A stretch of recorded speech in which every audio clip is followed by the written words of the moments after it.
오늘 창세기 22장 1절에서 14절 말씀을 통해서 하나님이 믿음을 시험하시려고라는 제목으로 은혜를 받기를 원합니다.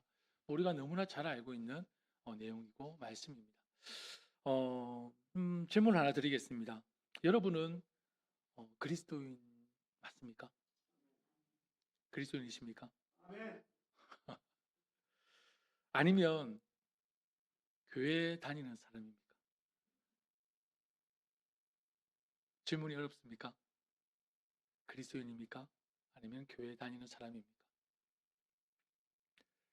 오늘 말씀의 중심 단어인 시험, 테스트라는 이 단어를 통해 내가 그리스도인인지 아니면 내가 교회 다니는 사람인지 오늘 자신의 모습을 한번 잘 체크해보고 들여다보셨으면 좋겠습니다. 그리스도인은 어떻게 되는 것입니까?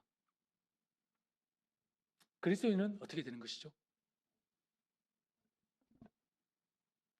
지금 몰라서 대답을 안 하시는 것입니까? 아니면 너무 답이 쉬워서 대답을 안 하시는 것입니까? 그죠? 복음을 믿는 사람이 그리스도인입니다.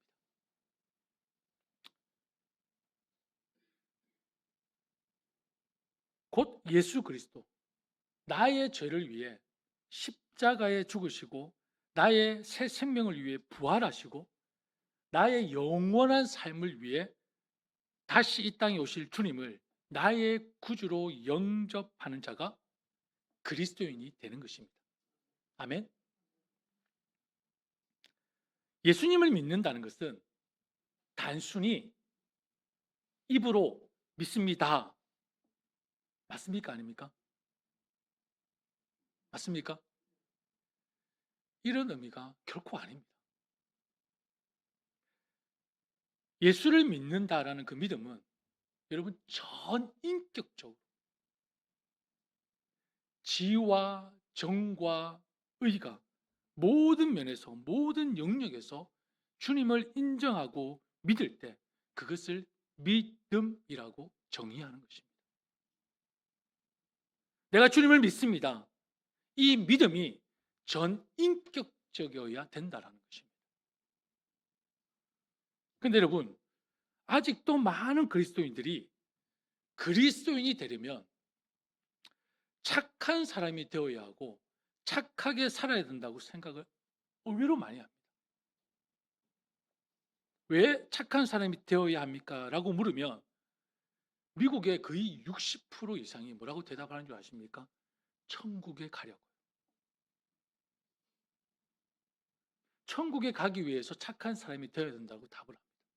착하게 살아야 된다고 답을 합니다. 의외로 많은 사람들이 이렇게 대답을 하는데 사실 교회 안에서도요 이런 뉘앙스를 많이 심어 주었던 것도 사실입니다. 부인하지 않겠습니다. 천국의 존재를 믿는데 그곳에 가는 방법은 자신의 순종을 통해서라고 생각한다는 것입니다. 근데 여러분 알고 계시죠? 천국은 어떻게 들어가는 것입니까? 예수님을 믿음으로 들어가는 것입니다. 착함으로 들어가는 것이 아닙니다. 나의 순종으로 들어가는 것이 결코 아닙니다.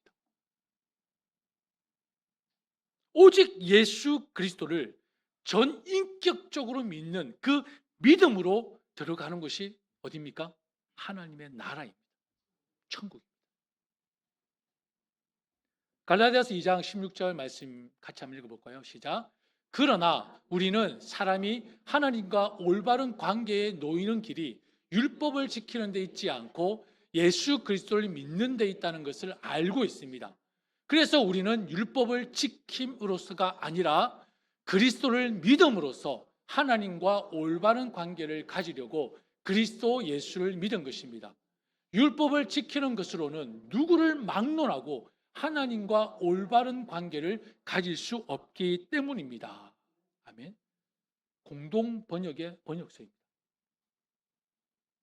여러분, 이 진리는요, 상황에 따라, 뭔가 내 경험에 따라, 시대에 따라 절대 변하는 것이 아닙니다. 불변입니다, 이건.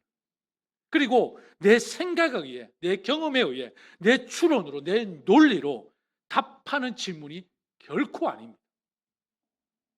오직 하나님은 유일한 답을 우리에게 제시하셨습니다. 불변의 밥, 불변의 바로 진리를 우리에게 주셨습니다. 오직 길이요 진리요 생명이신 예수 그리스도를 믿음으로만 천국을 소유할 수 있습니다. 같이 읽어볼까요? 그러므로 사람이 의롭다 하심을 얻는 것은 율법의 행위로 있지 않고 믿음으로 되는 줄 우리가 인정하노라 말씀하십니다. 그리스도인이 된다는 것이 여러분 왜 행위로 결코 될 수 없는 것입니까? 왜 행위로 결코 될 수 없는 거죠? 왜 그렇습니까? 우리는 행위로 의로워질 수 없는 이미 저주 아래 죽은 자들이기 때문에. 여러분 우리는 죽은 자들이었습니다. 인정하십니까? 우리는 이미 죽었습니다. 하나님의 명령에 불순종함으로 우리는 이미 죽었던 자들이었습니다. 그래서 율법 아래 우리는 저주받은 자들이라는 것입니다. 하나 더 말씀을 읽어볼까요? 같이 읽습니다. 시작. 무릇 율법 행위에 속한 자들은 저주 아래에 있나니 기록된 바 누구든지 율법 책에 기록된 대로 모든 일을 항상 행하지 아니하는 자는 저주 아래에 있는 자라 하였습니다. 아멘. 여러분 예수 그리스도가 유일한 길이라고 했잖아요. 한 가지 더 방법이 있습니다. 율법을 100%다 지키면 천국 갈 수 있습니다. 지킬 수 있으시겠습니까?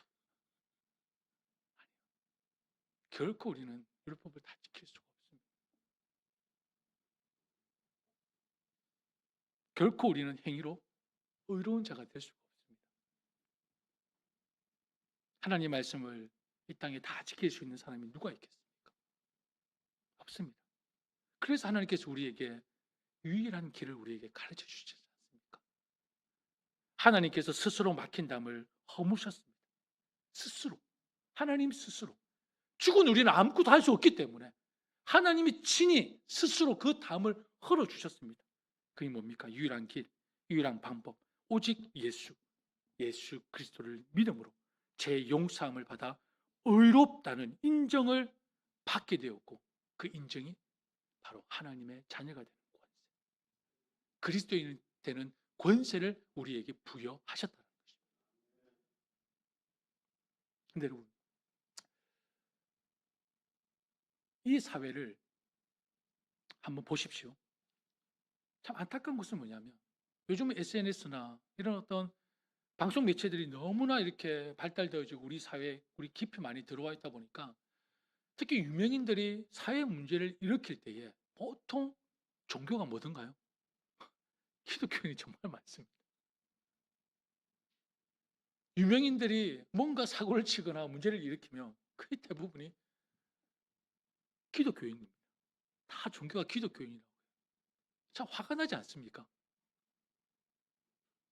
그래서 우리는 이런 의문을 가질 수가 있습니다. 어떤 의문이냐면 왜 하나님은 구원을 착한 사람이 아니라 예수 믿는 사람에게 허락하셨을까? 왜 하나님은 착한 사람에게 구원을 주신 게 아니라 예수 믿는 사람에게 구원을 주셨을까? 궁금하지 않으십니까? 착한 사람에게 구원을 주셨다면 이 땅에 구원받을 사람이 있는지 모르겠습니다. 왜냐하면 그 기준이 참 애매하잖아요.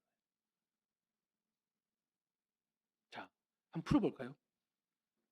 자, 세상 사람들은요, 그냥 교회 다니는 사람이 문제를 일으키면 어떻게 얘기합니까? 기독교인 전체를 싸잡아서 욕하고 비방하고 욕을 합니다. 그런데 우리는 바라보는 관점이 달라요. 우리는 하나님의 말씀을 읽고 묵상하는 자들입니다. 우리는 하나님의 진리를 배우고 그 진리 안에 살아가고 있는 사람입니다. 그렇다면 세상 사람들이 바라보는 기독교와 우리 안에서 바라보는 기독교는 달라야 된다는 것입니다. 관점이 다르다는 거죠. 자, 하나님은 교회 안에 항상 두 부류의 사람을 제시하십니다. 어떤 부류죠? 쉽게는 어떤 부류로 나눌 수 있습니까? 알곡과 가라지. 그죠? 그리고 동물로 비유하면 양과 염소. 쉽게 말하면 하나님은 이 교회 안에도 진짜와 가짜를 나누신다는 것입니다. 이것을 조금 더 풀어볼까요? 저는 이렇게 해석하고 싶습니다. 수많은 교회가 있고 수많은 그리스도인이 있지만 여러분 이것을 조금 풀어서 교회 다니는 사람이 있고 예수 믿는 사람이 있다는 것입니다. 이해가 되십니까? 여러분 교회 다니는 사람입니까? 예수 믿는 사람입니까?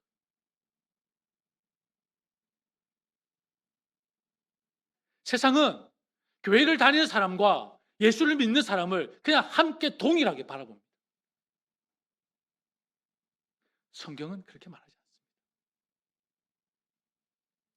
주님의 이름을 부르지만 여전히 자신이 죄인인 줄 모르고 은혜를 모르고 자신의 목적을 위해 사는 사람, 곧 겉과 속이 다른 사람, 이 한 부류와 주님의 이름을 부르면서 날마다 주님의 용서를 구하고 주님의 도우심을 구하며 주의 뜻대로 새롭게 되기를 원하는 사람, 겉과 속이 같은 사람, 어떻게 본질적으로 같은 사람이라고 얘기할 수 있습니까? 겉과 속이 다른 사람과 겉과 속이 같은 사람, 어떻게 본질적으로 같은 사람입니까? 다른 사람. 그냥 교회를 다니는 사람과 예수를 믿는 사람이 어떻게 같은 사람입니까? 분명히 하나님은 알곡과 가라지라고 얘기하셨고 양과 염소라고 하셨습니다.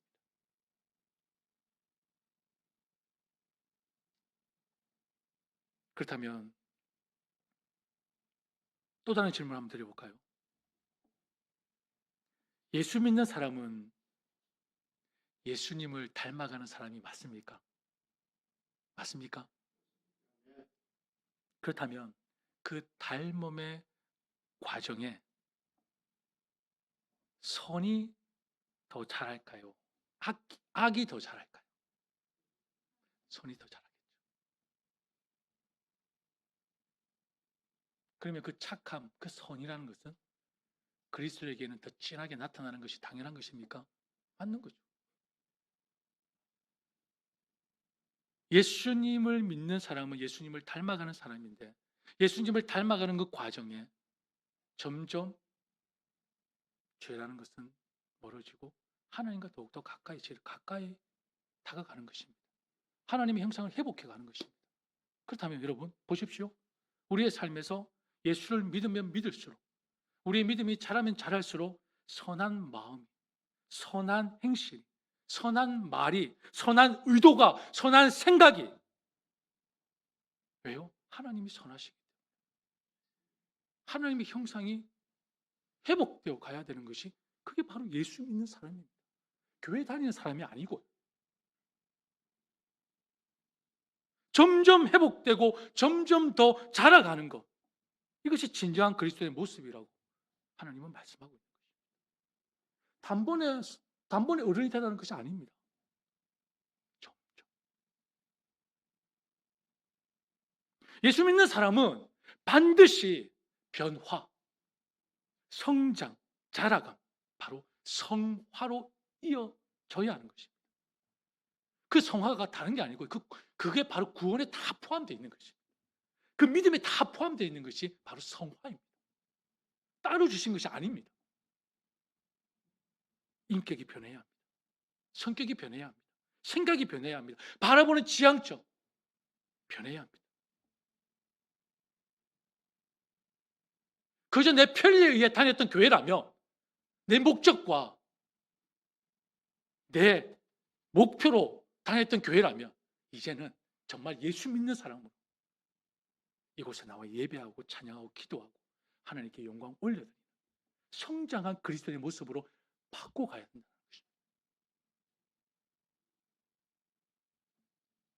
야고보서 2장 21절 22절 말씀 같이 볼까요? 자, 같이 읽습니다. 우리 조상 아브라함은 자기 아들 이삭을 제단에 바친 행동으로 말미암아 하나님과 올바른 관계를 가지게 된 것이 아닙니까? 당신도 알다시피 그의 믿음은 행동과 일치했고 그 행동으로 말미암아 그의 믿음은 완전하게 된 것입니다. 아멘. 아멘. 믿음은 여러분 반드시 입증되어야 합니다. 그래서 제가 입으로만 구원 받는 것이 아니고요. 믿음은 반드시 입증되어야 합니다. 무엇으로 입증이 됩니까? 행위로 입증이 되는 것입니다. 삶으로 입증이 되는 것입니다. 따라서 행위는 그의 믿음이 살아있는 믿음이었음을 입증하는 좋은 도구가 뭐죠? 행위라는 것입니다. 이 땅의 삶이라는 것입니다. 하나님이 기뻐하시는 행위는 반드시 참된 믿음에 의해서만 만들어지는 것입니다. 사람이 어렵다고 인정되는 믿음은 바로 행위를 통해 드러나게 되고 완전하게 되는 것임을 말씀하고 있지 않습니까? 하나님의 사랑을 한번 생각해 보십시오. 하나님은 말로만 내가 너희를 사랑한다 말로만 하셨습니까? 아니요. 하나님이 얼마나 스스로가 겸손해지신 줄 아십니까? 하나님은 그냥 내가 너희를 사랑한다고 끝내면 됐습니다. 왜요? 전능하신 분인데요.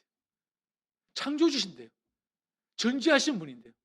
난 너희를 사랑해 말하고 끝나셔도 됩니다. 아무런 문제가 되지 않습니다. 그런데 어떻게 하셨습니까? 하나님께서 그 사랑을 인간의 이성과 생각으로 보고 깨닫고 느낄 수 있도록 이해될 수 있도록 낮아지셨습니다. 어떻게 해요? 자신이 인간의 몸을 입고 이 땅에 오셔서 십자가에 달려 죽어 주셨습니다. 내가 너희를 사랑한다. 내가 너희들을 정말 사랑한다. 내가 너희들을 내 자녀 삼고 싶다라는 그 하나님의 사랑을 인간의 이성, 인간의 기준에 낮아지셔서 우리에게 그것을 입증해 보여주셨습니다. 그게 하나님의 사랑입니다. 여러분 부부의 사랑 한번 생각해 보십시오. 연인의 사랑을 한번 생각해 보십시오. 난 당신을 사랑합니다. 난 당신을 믿습니다. 뭘로 증명할 것입니까? 뭘로 입증할 것입니까? 말로만? 경상도 사람들 그죠? 말을 해야 알아. 안 보이나? 말을 해야 하나? 여러분 말을 해야 합니다. 보여줘야 합니다.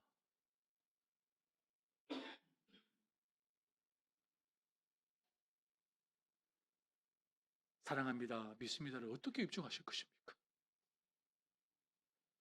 삶을 통해 입증하는 것입니다. 언행을 통해 입증하는 것입니다. 내 행위를 통해 보여주는 것입니다. 오늘 본문의 말씀을 보십시오. 아브라함은 하나님의 약속에 어떤 자였습니까? 여러 번 의심을 품었던 자였습니다. 아브라함이 어떤 인물이었습니까? 참 남자답지 못했던 인물이었습니다. 아시죠? 그죠? 자기 아내를 어떻게 했습니까? 남자입니까? 남자 아니잖아요. 지금으로 아마 이 땅에 있었으면 욕 엄청 먹었을 겁니다. 찌질한 남자라고. 그죠? 어떻게 아내를 그렇게 할 수 있습니까? 하나님의 명령이 하나님의 말씀에 의심을 품었던 자가 아브라함입니다. 근데 그럼에도 불구하고 여러분 참 신기한 것은 하나님이 그 아브라함을 인내하셨습니다. 아브라함을 끝까지 지키시고 도와주셨습니다. 그의 믿음이 어떻게 점점 자라가도록. 그렇게 하나님의 열심으로 아브라함은 오늘 말씀을 통해 하나님의 약속을 믿고 순종하게 되는 그 모습까지 성장하게 되었습니다. 여러분 사실 누군가를 신뢰한다고 말하는 것은 참 쉽습니다. 사랑해. 난 널 믿어. 참 쉽습니다. 그러나 신뢰의 증거인 순종, 행동은 결코 쉽지 않습니다. 아브라함의 이야기에서 우리는 보고 있지 않습니까? 아브라함과 언약을 맺으신 하나님이 아브라함의 믿음을 지금 시험하십니다. 하나뿐인 아들, 약속으로 주신 아들을 다시 바치라고 말씀하고 있습니다. 여러분, 내 자녀를 희생 제물로 바치는 거 상상이 됩니까? 상상할 수가 없습니다. 못합니다. 어떻게 합니까? 근데 아브라함은 여기에 순종합니다. 지금까지 아브라함의 모습을 보면 믿음의 조상이라고 하기에는 턱없이 부족한 모습이었습니다. 와, 어떻게 이런 사람이 믿음의 조상이 되지? 할 정도로 너무나도 어처구니 없는 어리석은 모습을 참 많이 보여주었습니다. 그런데 이제는 자신의 아들을 바치려고 합니다. 그럼 지난 그 모든 일들은 뭐죠? 아브라함이 보여줬던 그 행실은 뭐죠? 이제는 아들을 바치려고 합니다. 순종하려고 합니다. 도대체 아브라함에게 무슨 일이 일어났던 것일까요? 이 바로 시험을 주신 하나님의 의도를 알아야 합니다. 1절 말씀에 보면 하나님이 아브라함을 시험하시려고 라고 말씀하고 있습니다. 1절에 그죠? 하나님이 아브라함을 시험하시려고. 이게 설교 제목입니다. 하나님이, 제가 아브라함을 믿음으로 바꿨습니다. 하나님이 믿음을 시험하시려고 라는 설교 제목입니다. 자, 히브리어 동사로요, 시험 받다를 니사라고 합니다. 니사. 근데 니사의 의미를 풀어야 됩니다. 뭔가 테스트를 해가지고 걸러내다라는 뜻이 아닙니다. 이 시험을 통해서 떨구다라는 뜻이 아닙니다. 이 시험을 통해서 뭐 잘못하도록 유인하다는 뜻이 아닙니다. 이 뜻은요, 이 말의 의미는 어떤 것의 질을 입증하다는 뜻입니다. 시험을 통해 증명하다는 뜻입니다. 니스라는 단어. 그러니까 아브라함의 믿음을 하나님께서 증명하겠다는 것입니다. 아브라함의 믿음을 내가 입증하겠다는 것입니다. 누가요? 하나님께서 지금 그걸 원하신다는 것입니다. 하나님은 모리아산에서 아들 이삭을 희생제물로 바치라는 그 어려운 시험을 주신 것은 아브라함의 믿음을 어떻게 하기 위함이다? 증명하기 위함이라는 것입니다. 그러니 여러분, 잘 생각하십시오. 시험은요, 아무나 주는 것이 아닙니다. 여러분, 오늘 내가 교회 갈까 말까? 이건 시험거리가 아닙니다, 여러분. 시험이 아니에요. 하나님 이런 시련을 주십니까? 여러분, 이게 시련이 아닙니다. 여러분, 성경에 시험이라는 단어가 그렇게 많이 사용되지 않았습니다. 바로 아브라함의 시험이었죠. 그리고 우리가 예전에 살폈듯이 욥에게 시험하셨습니다. 그리고 신약에는 한 명이 계십니다. 누구죠? 예수 그리스도. 예수님이 시험 당하시지 않으셨습니까? 여러분, 고린도서 10장 13절 말씀에 뭐라고 했죠? 하나님은 사람이 감당할 시험을 주시지 허락하시지 않는다고 했습니다. 감당하지 못할 시험을 허락하지 않는다고 하셨습니다.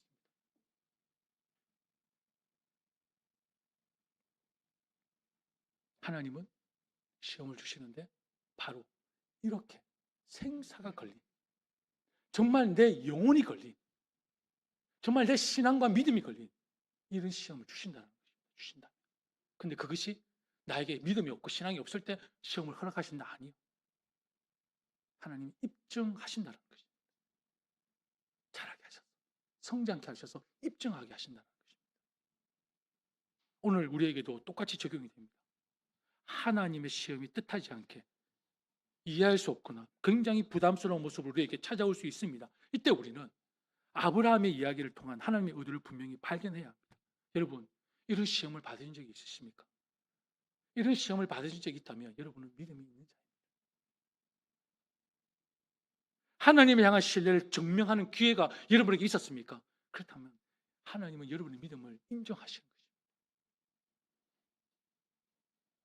그때 여러분 어떻게 하셨습니까? 지금까지 살아오면서 분명히 내 믿음을 입증할 기회가 있었을 것이고, 지금까지 없었으면 앞으로 하나님께서 분명히 그 믿음을 입증할 기회를 허락하실 것입니다. 시련을 통해, 시험을 통해. 그럼 어떤 선택을 하시겠습니까?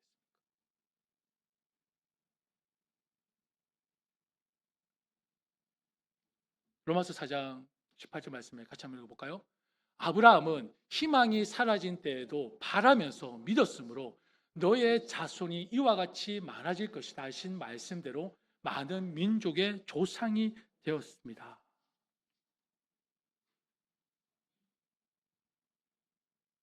아브라함은 하나님의 약속에 대한 강한 믿음을 이제 보여주고 있습니다. 그동안에는 그렇게 보여주지 못했습니다.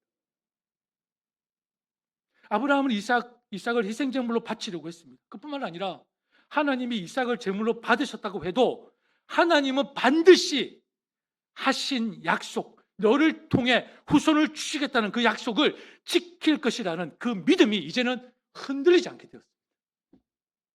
그래서 하나님이 그 믿음을 입증하고 계시는 것입니다. 그동안에는 시험을 하신 게 아니에요.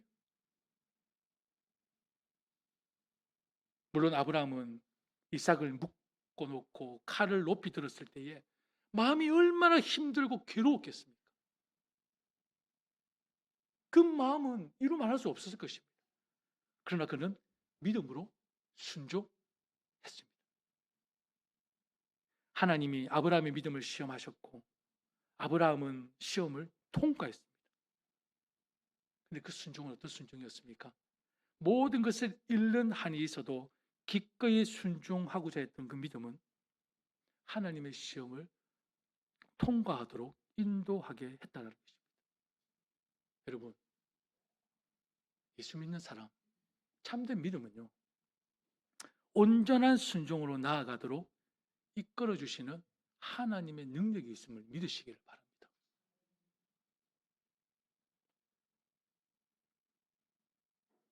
사실 아들을 바치라고 하는 것은 사람을 제물로 바치라고 하는 인신제사입니다. 근데 인신제사는 여러분, 성경에 보면 하나님께서 가장 혐오하는 죄악 중에 하나입니다. 하나님께서 이스라엘을 심판하시는 죄의 정점에 인신제사가 있었습니다. 그토록 하나님 싫어하셨습니다. 그런데 아브라함에게 아들을 바치라고 말씀합니다. 뭡니까? 인신제사 아닙니까? 제가 말씀드렸죠. 하나님의 시험이었습니다. 의도가 분명히 있었습니다. 모든 것을 다 아시는 하나님. 굳이 아브라함의 그 시험을, 아브라함의 믿음을 시험 안 하셔도 되시는 분이십니다.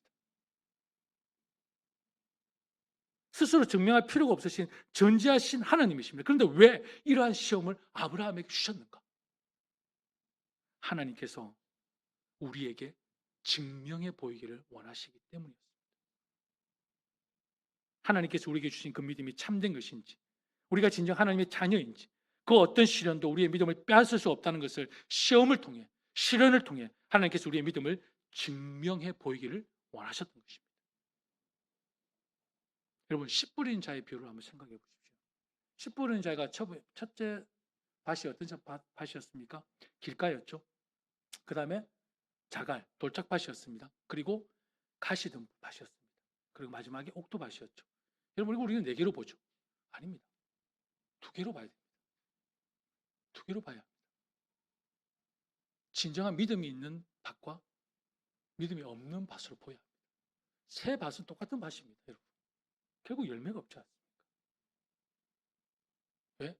시련이 오고 고통이 오니까 그냥 넘어지는 밭. 길가, 돌짝, 가시덤. 그냥 참된 믿음이 아닌 밭입니다. 그런 하나님의 말씀, 진정 예수를 믿는 그 밭은 하나님의 복음이 떨어질 때에 그 속에서 열매를 맺게 하시는 하나님의 열심이 반드시 드러나게 되어 있다는 것입니다. 진정한 믿음.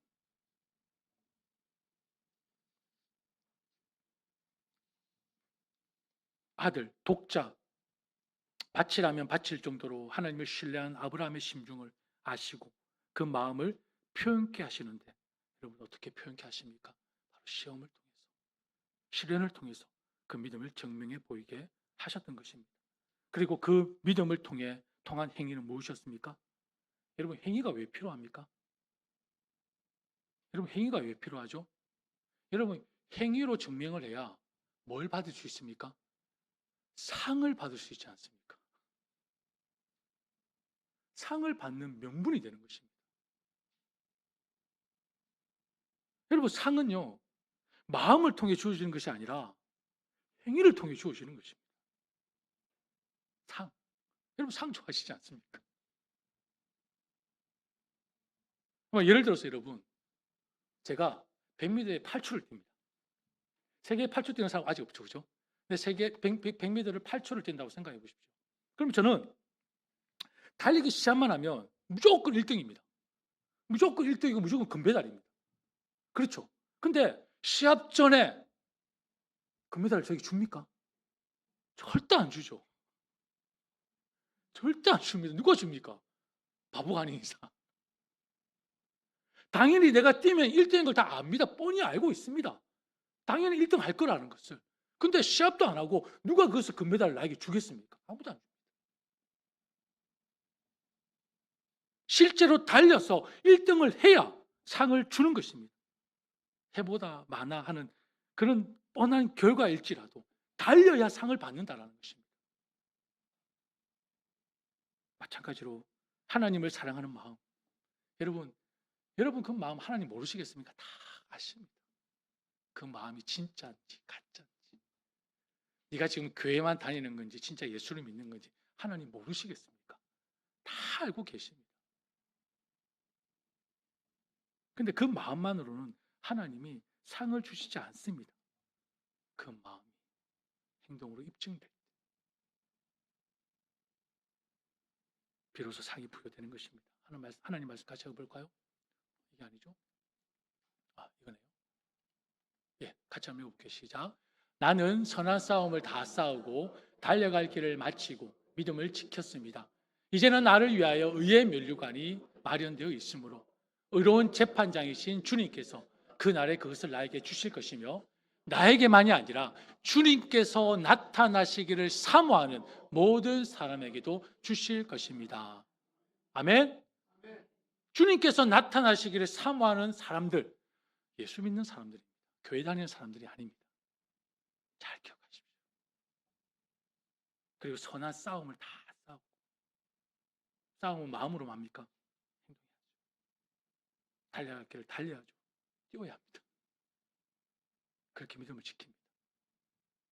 그래서 의의 면류관이 마련되어 있다고 말씀하고 상이 마련되어 있다고 말씀하고 있습니다. 믿음의 명예 전당이라 불리는 히브리서 11장에서 아브라함의 믿음을 칭찬합니다.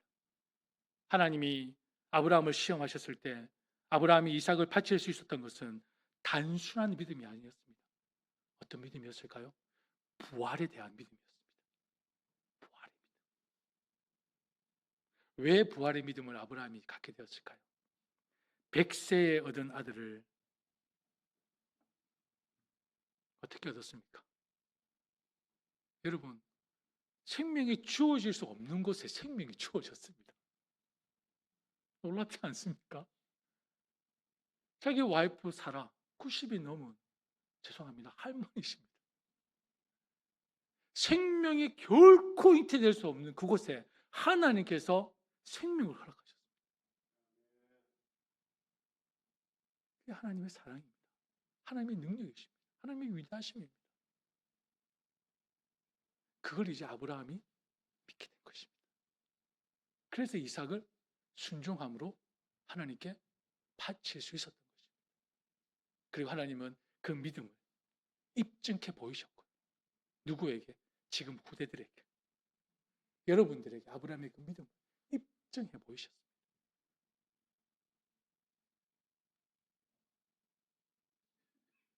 여러분, 주저없이 그 명령에 순종했습니다. 그 과거를 돌아보면 절대 그럴 수 없던 사람이었어요. 심지어 아내인 사라에게 말 한마디도 없이 이삭을 데리고 모리아산으로 갔습니다.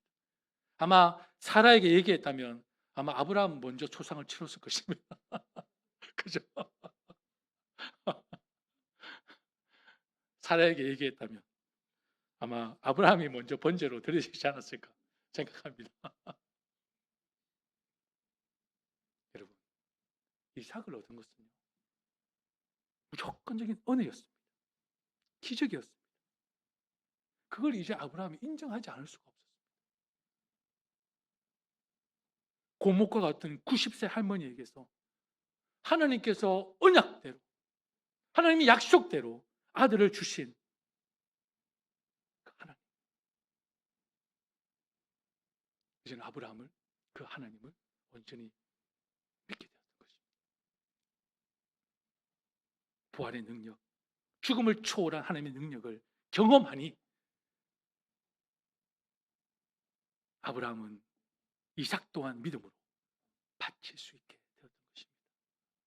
부활의 능력을 경험하니 사랑하는 여러분, 저와 여러분 가운데 분명히 가져야 할 믿음은 어떤 믿음입니까? 부활의 믿음입니다. 부활의 믿음. 부활을 믿는 자라면 다시 살아나 영원한 생명을 누릴 것을 믿는 그 믿음이라는 것입니다. 부활의 믿음을 믿는다면 하나님이 주시는 명령이라면 무엇인지 기꺼이 순종하고 감당할 수 있는 그 믿음이, 그 믿음을 통해 내 안에 능력이 나타나는 것입니다. 하나님께서는 우리의 마음을 아십니다. 그리고 그 마음을 받으시는 분이십니다. 그러나 하나님께서 그 마음이 행동으로 증명해 보이기를 원하십니다. 하나님 우리에게 말씀하시죠. 너희는 세상의 빛이 되어라. 세상의 소금이 되어라. 세상에 밝혀라. 세상에 맛을 내라. 근데 지금 우리는 뭐 하고 있는 것입니까? 지금 우리 뭐 하고 있는 것입니까? 지금 우리 모두는 교회만 다니고 있는 사람들입니다.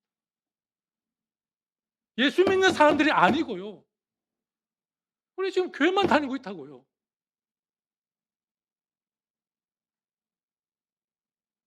주님의 그 사랑이 그렇게 가치가 없습니까? 주님의 그 은혜가 그렇게 여러분의 삶에 그냥 하나의 옵션에 지나지 않습니까? 돈으로 살 수 없는 그 모든 것들을 우리는 지금 다 무료로 쓰고 있지 않습니까? 세상이 만들 수 없는 것들을 우리 지금 누리고 있지 않습니까? 우리 지금 뭐 하고 있습니까? 저부터 지금 다 교회만 다니고 있습니다. 예수를 믿고 있는 것이 아니고.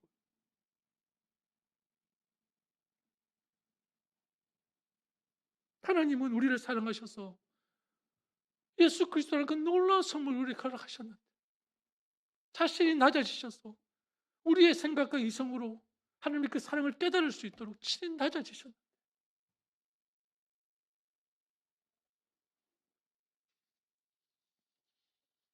우리는 내 쾌락과 즐거움을 위해서 그 작은 아픔과 고통도 참지 못하고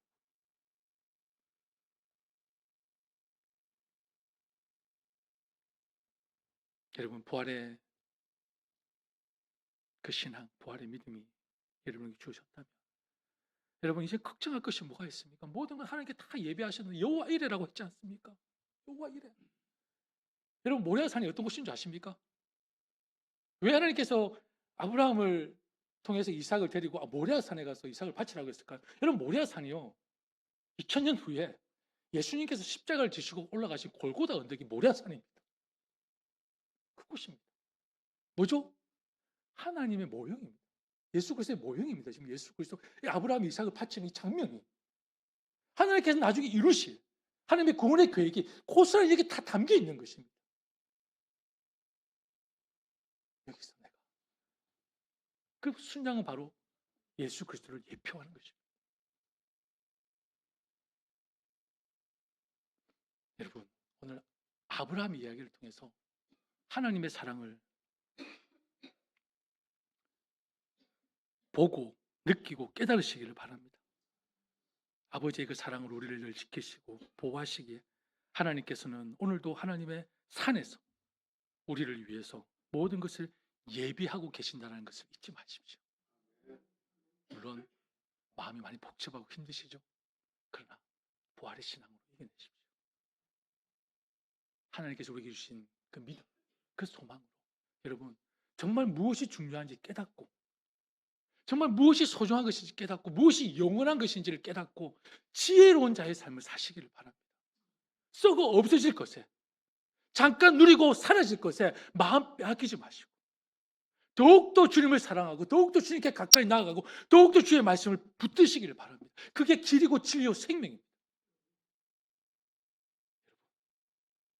이 세상에서 조금 누리지 못한다고 억울해하지 마십시오. 이 세상 것을 조금 갖추지 못한다고 여러분 속상해하지 마십시오. 다 없으실 겁니다. 여러분 다시 하나님께서 여러분에게 이제 이 정도 너희 믿음이 자랐으니 시험하실 때에 여러분 시험을 어떻게 이기라고 했죠? 기뻐하며 감사라고 했지 않습니까? 시험이 올 때에 여러분 여러분 시험 다 받으십시오. 여러분 하나님은 아무나 시험 주시지 않습니다. 이렇게 준비가 되어야만 시험이 주십니다. 근데 어려운 시험을 주실 것입니다.